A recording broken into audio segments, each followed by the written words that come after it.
Hello and welcome to another instalment of the Gadget Show's Web TV and the new Motorola Z10 mobile phone.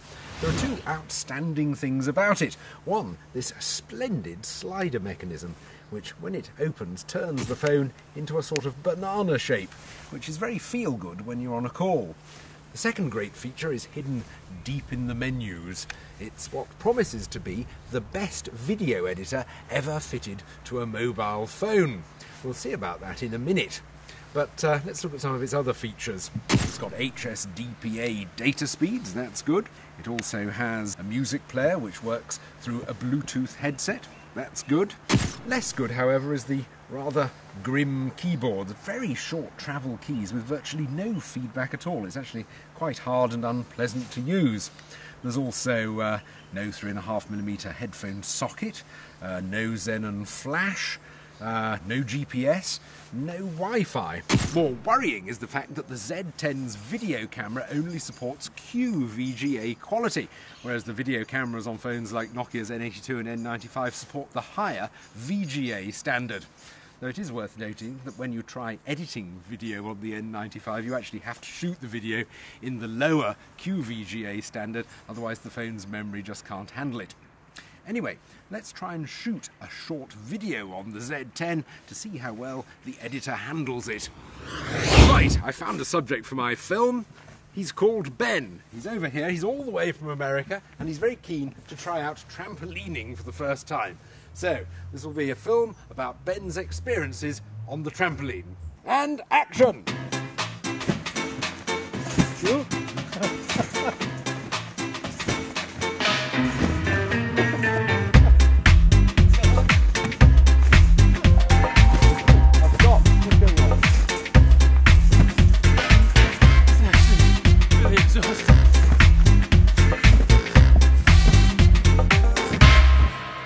Wow, very good. I'm conscious that this is going to be easier if I do it as a whole series of separate shots, switching the camera on and off between each shot.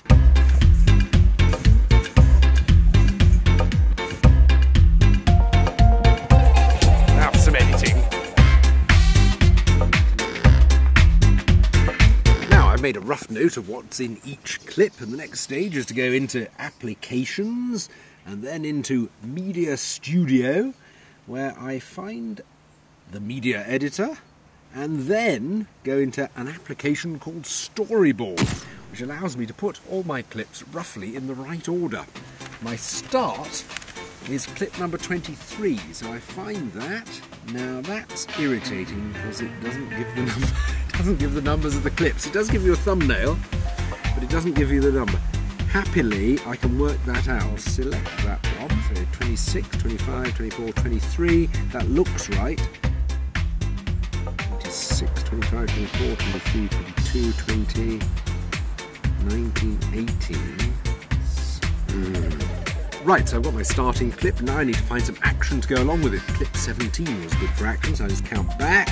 17, that looks right. That looks like where I started, so I select that.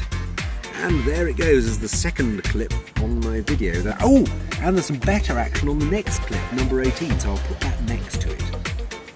Can't help thinking that the quality of the video is a bit of a letdown. I think it's crashed again. It is crashing quite a bit today.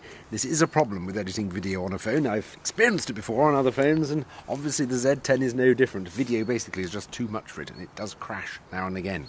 I know the best video editors crash now and again, but phones are more crash prone than others. It's not even switching on and off. We've got to take the battery out.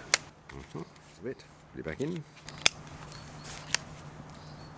Switch on. Hopefully it's all still there. Right, and action! Oh gosh. Let's see if I can insert a title. Insert text clip or insert animate title. I think I want the full effect. I want an animated title.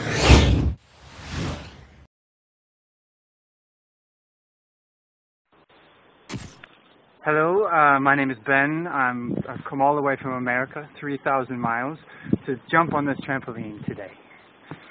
And action!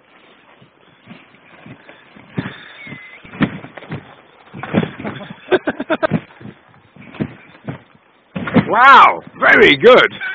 There are pros and cons, but I'd rate the Z10's video editor roughly on a par with the one on the N95. However, I can't help thinking you'd be better off, because it's such a time-consuming process, shooting the video on a phone with a better video camera and then downloading it onto your computer and editing it there.